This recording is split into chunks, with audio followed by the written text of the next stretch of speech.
Shopping. A practice stapled into our everyday lives by what seems like centuries of evolution and development in the trade and exchange of goods and services. It is understandable for one to think that this is not a new concept to us, that this in its nature is an ideal or practice that has always accompanied humans, and whilst this is true to a certain extent, it could not be any more wrong. Yes, the fashion of which modern day shopping is conducted is in fact new to us. The idea, on the other hand, is a very old practice that dates back to our earliest ancestors. Yes, even the early forms we once took embarked on such concepts, but not in the way you'd think. Today we walk into a physical store with the purpose of trading a piece of paper for foreign items from anywhere across the globe. But our primitive ancestors weren't exposed to such convenience. Instead, they traded mineral for mineral, food for water, spices for weaponry, etc. Rather than being able to make purchases of items that came from another end of the globe, our ancestors had to trade item for item, typically one of native birth or local origin, as it was easier to obtain. There was no currency, no order or system, but items still held worth and value over others like we see today. I've said all this because I cannot simply tell you what the future of shopping will be like, especially a future so distant. But what I can do is I can tell you the evolution and history of shopping, and from there we can make assumptions as to what it may resemble. Jumping a few years ahead of our primitive ancestors, let's now talk about the year 5000 BC. This date is believed by historians to be the time in which coin currency was first introduced. Following this, a Western civilization known as the Lindians adopted this concept, making them the first Western peoples to indulge in the establishment of currency, which led to more and more civilizations mimicking this and forming currencies of their own, each with differentiating values and significance. The introduction of currency laid the foundations of modern shopping in the sense that it gave way to the birth of places of trade such as marketplaces and fairs. In antiquity, marketplaces and fairs were established to facilitate the exchange of goods and services. People would shop for goods at a regular market in nearby towns. However, the transient nature of stores and store holders meant the consumers needed to make careful inspection of goods prior to purchase. In ancient Greece, the agora served as a marketplace where merchants kept stores or shops to sell their goods. In the Roman world, the central market primarily served the local peasantry. Those who lived on the great estates were sufficiently attractive for merchants to call directly at their farm gates, obviating their need to attend local markets. In the more populous European cities, a small number of shops were beginning to emerge by the 13th century. Archaeological evidence suggests that the British were the first to engage in permanent stores and shops towards the early Middle Ages. Specialist retail such as mercers and haberdashers were known to exist in London, while grocers sold miscellaneous small wares as well as spices and medicines. However, these shops were primitive. As late as the 16th century, London's shops were described as little more than root booths. The medieval shopper's experience was very different from that of the contemporary shopper. Interiors were dark and shoppers had relatively few opportunities to inspect the merchandise prior to consumption. Glazed windows in retail environments were virtually unknown during the medieval period. Goods were rarely out on display. Instead, retailers kept the merchandise at the rear of the store and would only bring out items on request.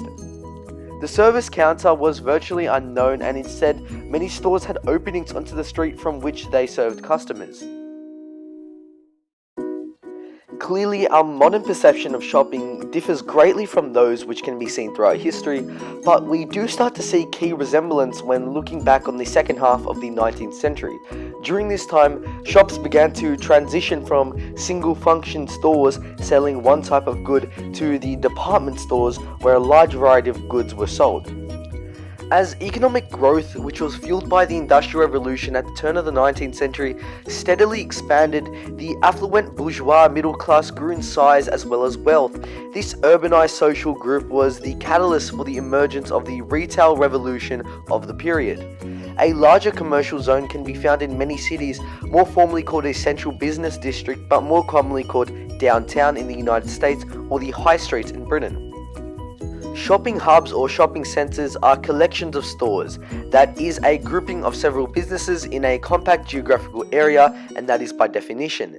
It consists of a collection of retail, entertainment, and service stores designed to serve products and services to surrounding regions.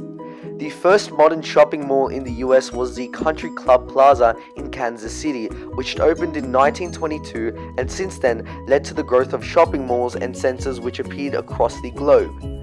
While I can sit here and talk about shopping for another 15 minutes, I feel I must eventually address the question at hand.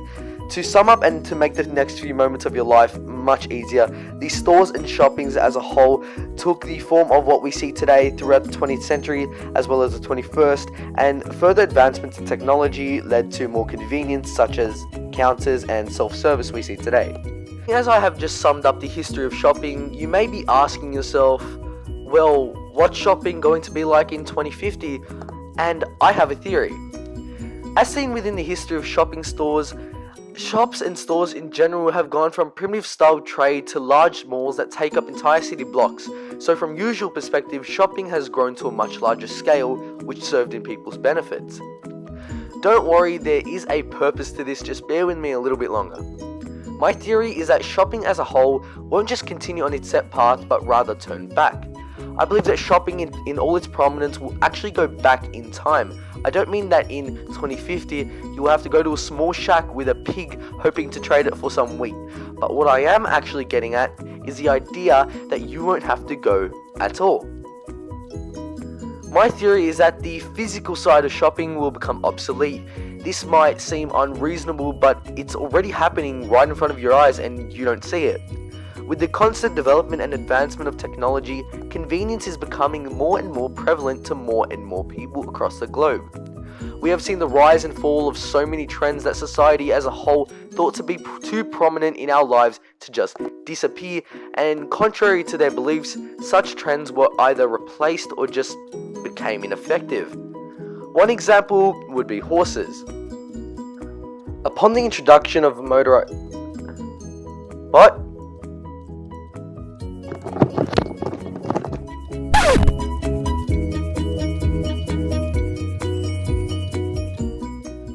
Upon the introduction of motorized vehicles, cars were seen as a luxury, so naturally very few people utilized these vehicles and continued to use horses as the main means of transport. This was due to the fact that society in its entirety had molded themselves around this specific form of transport, so many believe that motor vehicles could never possibly replace horses because cars at the time were impractical, slow, and ineffective, and anything done by cars could easily be done using horses. As I'm sure you may have noticed, your parents never drop you off to school on horseback. The reason for this is the better and better cars got over time, the more they began to replace other forms of transport. And whilst we still see some horses around, they are usually used as more of a sport or hobby rather than transport, and some people, believe it or not, can go their entire lives without seeing or touching a single horse. In this scenario, physical stores are the horses which have such a large impact on our lives, thought to be irreplaceable, and the cars are online shopping, seemingly new and innovative but impractical and flawed. Such flaws include slow shipping or transport, exposure to possible scams, and a plethora of other possible issues. Another underlying factor that is holding back online shopping is society's constant skepticism and distrust aimed towards it, and this reaction is actually expected. Naturally, humans are afraid and scared of what they don't understand, and online shopping is no exception, as it is a rather perplexed system, and due to this, most people see it as a risk rather than a luxury for this very reason. For example, most parents remain wary of online shopping and share a lot of distrust for it, just as people did towards cars, whilst people of younger ages, people who were introduced to it in their childhoods, don't share the same mindset, but rather the opposite. I do admit that online shopping has a multitude of flaws now, but imagine what it could become in a few years, more specifically in 2050. Already we see how much effort and time is being put into making online shopping reliable and fast, and its effects are not going unnoticed. Transport is becoming much more efficient as well as effective, cyber safety and security is constantly being reinforced, and our basic perception of shopping is molding into a much different one. Whilst there are many ideas of what could be, Many forget that we should be asking ourselves what will be, because whilst there are many interesting and amazing ideas put in place, many are made in the eyes of creativity rather than practicality, which in some cases can go hand in hand, but this is not one of those cases. I do not deny that these ideas are a possibility, but most likely will never become an actuality, whilst online shopping, which is such a basic idea, is already molding itself around our society. Every day we see it, and every day it becomes that much more normal to us, so I believe that such theories expressed are actually warranted. To conclude, our world is constantly developing and changing. Ideals are constantly being challenged and overruled. Old morals and mindsets are becoming less and less prevalent, but most importantly, our way of life is parting in a different direction. So why does it seem all that crazy that something like shopping can't change too?